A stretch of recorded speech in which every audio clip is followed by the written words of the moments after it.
Hello everyone, it is Saturday morning in Chicago. We are on the 7th of May and welcome to the Bitcoin technical analysis, Elliott wave analysis, where every couple of weeks we take a look and we see what's going on in this land. I am your host, the Cowboy. Welcome to Elliott Wave Cafe. Let's get started.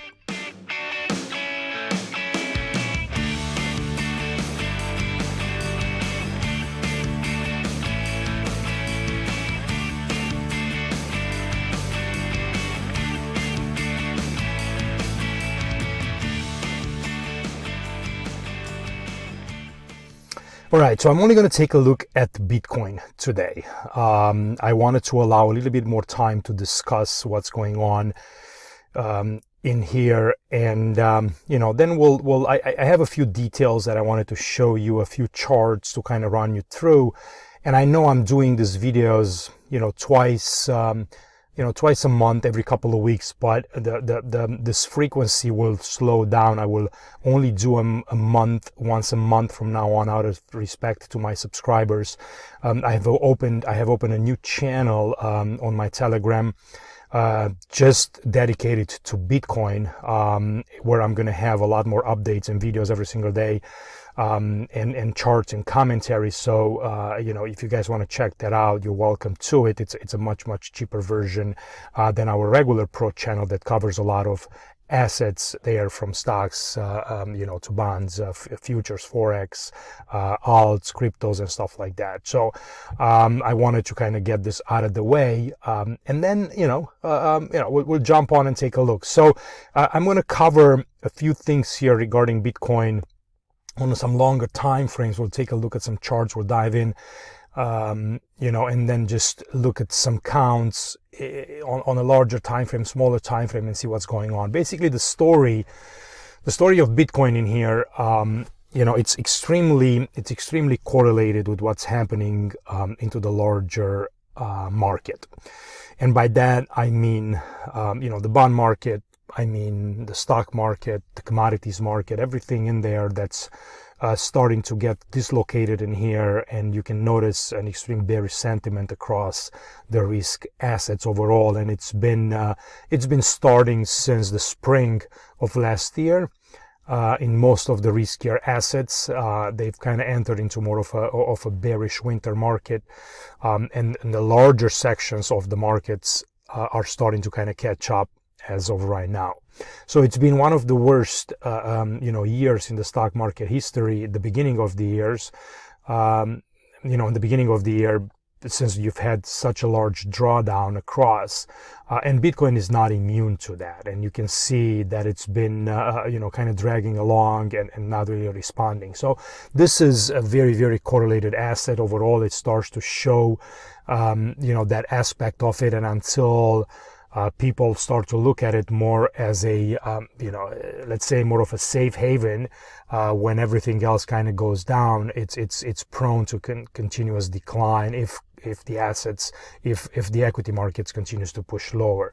So that's that's the framework that we're in when it comes to Bitcoin at the moment. You can see a flight to safety, a flight to US dollar, and there is not a lot of places to hide as of right now. Now, this is a little bit of a kind of a bearish start into my presentation in here, but we have to keep in mind that from extreme bearish sentiment, reversals begin.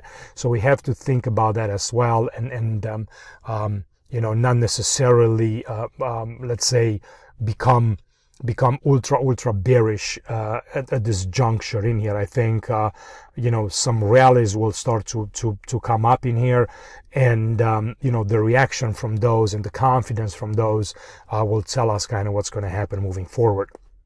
So long story short, let me begin by taking a look here at this. This is called like a longer term trend model. This is something that I have learned from David Keller over at Stock Charts, and it looks it looks very interesting. I mean, he's applying this to the S&P 500 mostly, but I think we can take a look at Bitcoin through this eyes as well. And basically what it's looking for, it's looking at some longer term trends in here on a weekly time frame, and then moving lower to some shorter time frames. This is more like a long-term model, a medium-term model, and a shorter-term model. And what this basically shows you is every time is below the zero line, in here it's moving into the bearish territory on a longer term, a medium term, and a short term. And it's basically all this PPO is basically a variation of the MACD, moving average convergence divergence indicator, but this one takes more of a reflection on the percentage basis of this moving averages. So these are the 21 and the 34 EMAs in here, and then when the 21 starts to get below the 34, you're starting to get more into a bearish model. So you can see that the orange lines in here, the orange sections, are basically periods where Bitcoin went to a more of a bearish trend, a bearish outlook longer term, and then when it started to turn bullish, obviously moved up above the zero line, and then all those periods you've had, let's say, more of a positive market environment, if you can kind of call it like that, right there, right? So where we are right now is that somewhere in February, you're starting to move on the bearish side in here, and so far we're still negative on this longer term model. So there's obviously not a lot of excitement in here from what the price of Bitcoin is doing at the moment. Down below here you can see the shorter term model, which has actually went bearish somewhere in December, maybe the end of November, beginning of December there, when it's kind of starting to show the first signs of a crack down, and we're still in this kind of negative sentiment into this medium term, where we're looking at the 5-week moving average and the 3rd-week moving average, 13-week moving average. Now I'm having a little bit of a divergence here, which is encouraging, but you really can't put a lot of let's say weight onto it until this kind of starts to push to the upside. And you got to keep up, you got to take a look at the shorter term model, which is basically a 5-week moving average. As the price kind of climbs back above it, the momentum starts to shift to the upside, and even this one is still negative at the moment.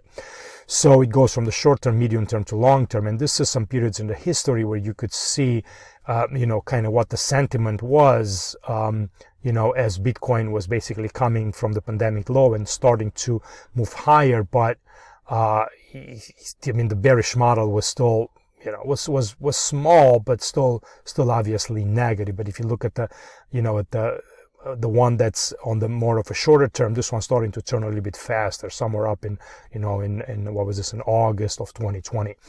And then you can kind of study the rest of the periods in here. I mean, basically from February 2018 all the way to in here you're looking at the March of 2019. The medium term model was very, very bearish, and it kind of kept you out of trouble, from necessarily being bullish on the market for quite a while. This one only turned bearish later on in July of 2018, and you've had a major flush, and it only turned bullish, back in March, April, May of 2020. So, I think obviously this medium term, it's probably where most of the traders are kind of swimming in and just thinking about. So it's not a bad idea to kind of, look at this as your gauge. And if you're, let's say, more longer term oriented, then this one kind of filters out, more of the noise. So to kind of conclude on this, and sorry to spend a little bit of time on this, but I think it's important. We are bearish on a kind of a longer term here. We haven't gotten anywhere, right? I mean, it's still very, very small on a percentage basis, moving to the downside. It barely kind of cracked below the zero line in here, but we haven't had any major acceleration, in the price yet. So for this to kind of turn like that and maybe, you know, offer us, let's say, a year of bearish price action, this actually has to start to accelerate lower. And that means that you probably break below 25, below 20, and then, you know, hover around those levels for, let's say, months on end for that to kind of remain bearish like that. So I don't know if that's the case. We'll take a look at some counts, but definitely the sentiment is ultra bearish here. And you know, you could take probably, you know, the other side of the sentiment when you know, when we're in situations like this. So anyway, I just kind of want to walk you through that a little bit in here. So taking a look at the monthly charts, these are still looking fairly decent in terms of you know, kind of how these lines are looking. And you know, they're still, you know, moving from the lower left to the upper right. This does look like a you know, larger correction on an ongoing trend in here. We're having a little bit of the weakness here on the monthlies, but you know, it's not really, you know, it's not really worrisome in the way this kind of structure looks. We're starting to break below some levels in here, like 38.5 was a key level on the monthly, and the next one here is 35 with some swings down towards 30, right? These are monthly closes, but you know, this one, I think it still looks fairly decent. Then we're looking down at the monthly candlestick patterns, the MACD line. It's pretty much bearish, what you saw on the model up there. You know, you're starting to kind of break. You had a pretty big bearish close.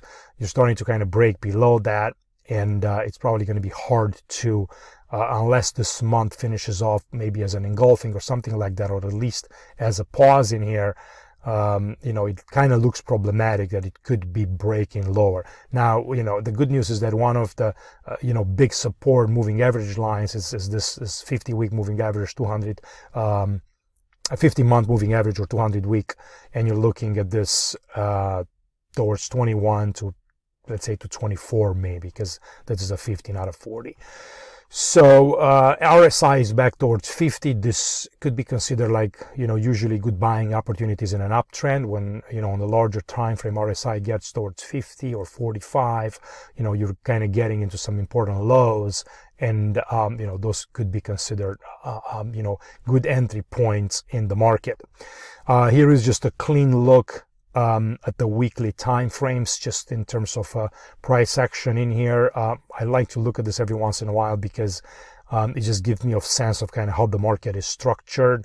And I'll take a look at the count you know, on Motive Wave here fairly soon. I place one on the stock charts as well. You can see kind of one of our alternate counts, you know, 1, 2, 3 triangle A, B, C, D, maybe an E wave in here for a fourth, or fourth wave is still in progress, followed by a fifth, with an alternate as an ABC as part of a second wave. Key levels 28,908 here on the break to the downside. So I'll take a look at the counts. Here is a look at the line chart on these are the daily time frames where you've broken this sort of a bearish flag formation in here. You're below the 200-day, you're below the 50-day as well. And, you know, the overall sentiment in here, it's obviously bearish once you've kind of lost these averages and they're starting to point lower. So it's important that we regain those to kind of get back into confidence and see if you can actually break back above those. Until, you know, until then, it's very, very hard to be bullish Bitcoin at the moment. Now I'm going to tell you something. We did long Bitcoin here at about 36.6.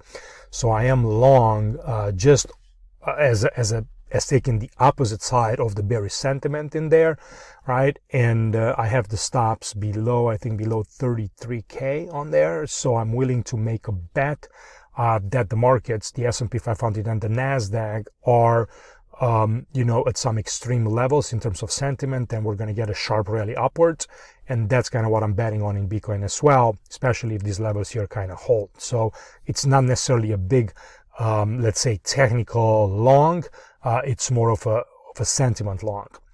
So diving down into the VIX, I've talked about this before. This is where we look at this volatility index of the S&P 500. and we're overlaying that to the Bitcoin price action. Usually when VIX hits extremes, you're finding lows into the S&P 500 with a few instances where you see the red lines in here where Bitcoin actually continued to sell off, even though the VIX was pushing higher.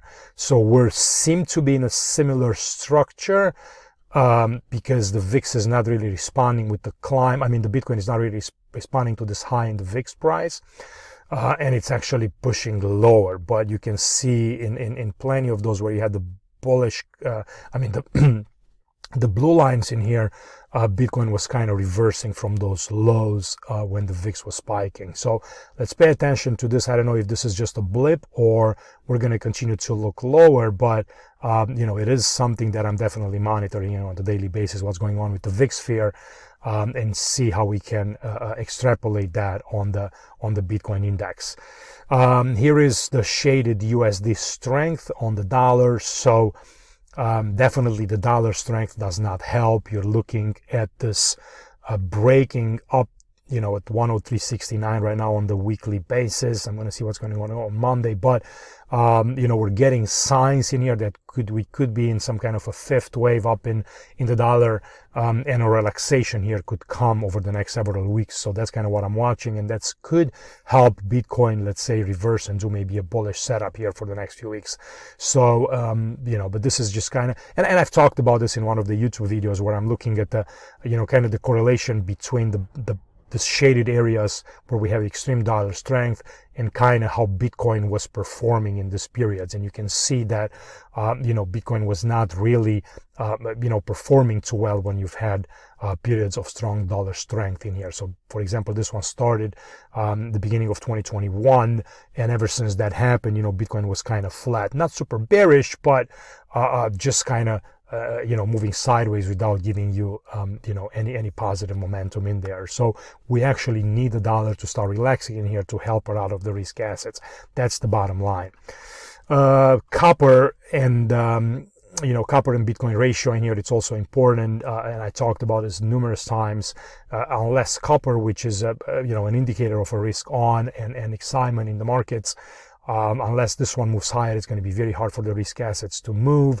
This one points lower. It does look like a three-wave setback so far, but we need to see more from the price. And Bitcoin, it's actually following that, moving lower again. So, this is something that I'm definitely watching. I mean, we've had this big spike in in copper. Bitcoin did not really follow through. It went higher just a little bit later while copper was not confirming, and then both of these assets kind of pushed lower. So if you wanted to, to kind of see what's going on with the risk assets and Bitcoin, take a look at the copper Bitcoin. Here is Bitcoin versus the S&P 500, moving pretty much in lockstep in here as well. As the stock market comes down, Bitcoin comes down as well. We did not make new lows below this level. There was a couple of divergences in here as the markets were moving, but Bitcoin is breaking a little bit in here, and the S&P 500 is also showing signs of weakness at the moment. So that's the line. Okay, something happened to. Okay, I'm back. Sorry, I don't know what happened to my monitor. Sliding lower in here, I'm looking at Bitcoin versus Nasdaq, where the correlation, I think it's even higher.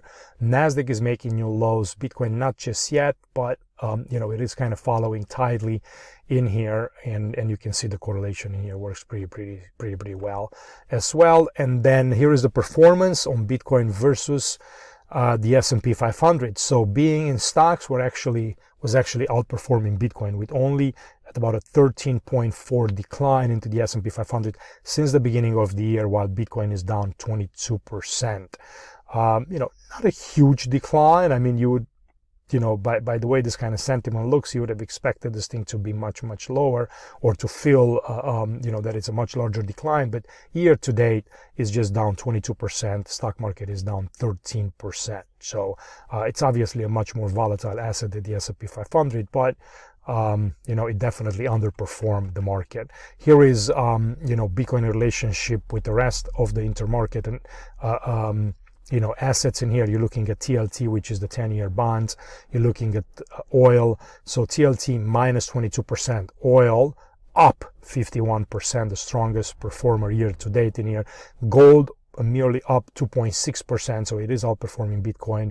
A dollar is up 8.12%, outperforming Bitcoin. Emerging markets minus 16, outperforming Bitcoin. The Qs, so the Nasdaq, minus 22%. Bitcoin. So the Qs and Bitcoin are pretty much at the same levels. You're looking 22.17 minus 22.05 right here. So the less shaded areas are the rest of the assets. The black line is Bitcoin, and it's towards the bottom of the performance, which means it's it's one of the riskier assets out there, and it's the one that's getting hurt the most, along with the rest of the let's say the when you look at the risk spectrum, right, it's on the risk scale, it's further out in there when it comes to Bitcoin and altcoins and cryptocurrencies in general, right? They're way more out there on the risk curve. Here is the performance, and this is interesting, right? So if you're owning Bitcoin or you're owning Coinbase, minus 22% on Bitcoin year to date, right? Just like we saw up there, and then look at Coinbase, minus 58%. So it's probably better to own Bitcoin than to own Coinbase. I'm not sure, but maybe many of you are excited about this Coinbase decline. I don't know if I really wanted to kind of jump into these waters in Coinbase until we're getting some kind of a sign of a reversal from the markets and from stocks, and then possibly this one will perform maybe much faster, much better than Bitcoin will, since it's been down so much, minus almost 60% since the beginning of the year. So once again, Bitcoin here outperforms Coinbase, which is more of a Bitcoin proxy. Bitcoin versus GBDC, Bitcoin down minus 22%, GBDC down to minus 26%. So even holding GBDC is better than holding Coinbase at the moment. Here is the ratio between Bitcoin and the S&P 500. That's Bitcoin. That's the ratio, 8.73. So it's kind of close, right? I mean, you're getting a little bit of outperformance, but this is kind of going back. I'm not sure how many years I'm studying this ratio, but it's at least 2 years in here. So I just kind of keep an eye on this to see who performs what. And then here is a Bitcoin with gold, and holding at about minus 19, coming into support in here. So it looks pretty good. I mean, I have a feeling, not a feeling, but I think that Bitcoin can outperform gold here, coming into this support. I mean, this thing was dropping, right, and gold was outperforming Bitcoin. But I think coming into the support, there's pretty high chance that Bitcoin, if this line moves up, Bitcoin outperforms gold. So that's just a thing. Okay, let's take a look at the few quick charts on here in terms of Elliott wave analysis.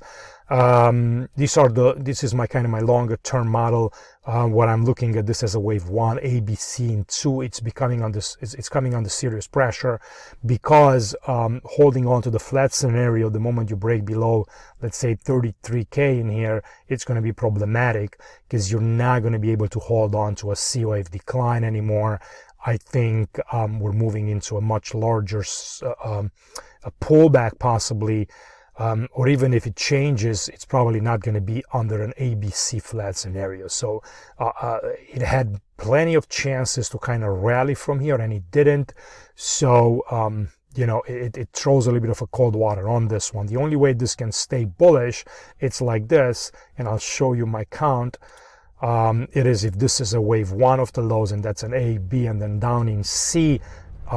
As waves, as a flat formation, as a running flat, and as long as you stay again above this 32.9, this could be wave 1 of the lows with a wave 2. It's a very, I must say, it's a very awkward scenario. I don't think it's going to pan out, but it's just the one that I can kind of hang on to, and just kind of think about it that way in terms of a bullish setup, right? So you're looking at this as a 1 ABC for, let me get rid of this, as an ABC for a flat, and then a push higher from this trend line. So we're hanging on by a thread, and the moment the decision, it should be happening right now. I mean, you know, if the market does not react up from these levels, we could kind of go on into some larger declines in here as per the black count, where this was a wave one top, and then you're looking at this as a you know, some kind of a second wave decline, where this becomes, let's say, a wave. You know, you can have a wave W with an X, and then another so WX, and another ABC for a Y. So you can do a double zigzag in here, right? Or you can do, let's say, a much larger decline. If you're looking at this move here as being impulsive, you can have a 1, 2, 3, 4, and 5 off A, then up in B, and only then. So this can extend lower. I mean, you know, lower and longer, something like that. 1, 2, 3, 4, 5, 4, 8, then up in B, and then down in C. So that's I think that once you break below these levels, you know, you're really kind of opening yourself up to a bearish scenario that kind of can look like that. But, you know, the good news is that it's likely it's going to be a second wave in here, you know, as part of this, let's say, correcting this huge advance from these lows. If you wanted to move the second wave in here, you just put it back here and do a 1, 2, 3, 4, and 5, right? That's fine as well. Although I still haven't, I've talked about this before, I have issues with this being a fourth wave kind of compared with the second. Now, we're still looking at this as a fourth wave, and this can still pan out under this scenario where, you know, looking at the weekly, right? 1, 2, 3, still in an A, B, C, D, and E formation. And I have it right here. I'm going to show it to you onto my alternate. That's the D wave that can still need to form, right, as you're looking as an A, B, C, W of D, followed by an X wave lower. That's happening right now. You know, then an A, B up in C for a D, for a Y of D, and then lower. The question is, I've talked before, is this a D wave? You know, it could be, but I think it's kind of fairly short. So going back to maybe a day chart, I would have to take this, right, and just kind of push it back there. And then let's say that you are in some kind of an E wave right now, right? And that would be an A, B, C, D, and E, or E wave still forms as long as you're staying above these levels, 32, 33K. So again, this level is very, very important in here for a lot of accounts. And the moment you kind of break below that one, you know, you could still be in problem, you know, you could start to have problems. So I can shift over this fourth wave, and you can still be in a C wave like that, and then this correction extends a little bit more, right? This could become still a C wave like that, where you're going down, up, and down, and then C wave, then D, then E, right? So that's a little bit of the longer triangle. It could still be valid as long as this level in here remains, you know, remains kind of untouched right there, right? So 29K. So this is kind of the other scenario where this could still be a triangle. So we have a couple of very important levels in here that are you know, really supposed to hold for this to remain a longer triangle moving higher. But the moment you lose this 29, so I will look at it again one more time. You know, if you lose the 33K, then obviously you got a 29 to hold on to the triangle. And that's kind of where we are. I'm going to kind of save this up as well. And in terms of the kind of the candlestick patterns, you can see, you know, that we're still, let's say, you know, uptrending in here. You know, the larger story is still higher. You're having a kind of a very nice trend line, but I think we're up into some important decision points when it comes to price right now. And the last thing I'm going to show you is how can this become, and I'm going to go back here. Under this scenario, so this is kind of how you're staying bearish at the moment, just kind of a shorter time frame, and I'm going to close with this as you're looking for this as an impulse, right? Or let's say that even if you're looking for this as a W, so let's say you do an ABC for a W, that's an X, and then you're looking for another ABC, you're still pushing lower. I can actually do that right now, so I can put a line right there, right, and then place, let's say, a wave W right there, and then I can do a line right there like that, and then we can place a wave X in there. So this, we call this alternates. W, X, and then, you know, your Y wave will come, let's say, somewhere down here. So WX, and then, you know, in some kind of an equality, eventually it will be maybe back here, and I can place a wave Y right there, right? So it's either going to be a 1, 2, 3, 4, 5, right? And you're starting to kind of crack lower, or a W or a WXY. But remember, if it's a Y, then you need an ABC. So maybe the wave A, it's near completion, you're going to get a B and then a C. So I think shorter term, you know, we're probably going to be due for a bounce, either as a second wave or as part of a B wave. And then if we break above the trend line, right, that's going to mean that, you know, maybe the other count will kick in, where you're actually kind of finished off with the correction and you're breaking higher. But so far, you know, it does look pretty bearish. So anyway, guys, I'll leave it at that. You know, there is going to be important decision points coming up here. I think we're going to make them fairly soon. If Bitcoin and the rest of the risk assets are about to break lower, there's a lot of pressure right now to do so. So I think in the next couple of weeks, we're going to find out what the deal is in here. And, you know, I'll leave it at that. Thanks for watching. Come and visit me in the Pro Room. Don't forget to subscribe and like. And as always, I appreciate you being here, you know, sticking with this channel. Share it around, recommend it, and I'll see you guys on the next one. Bye-bye.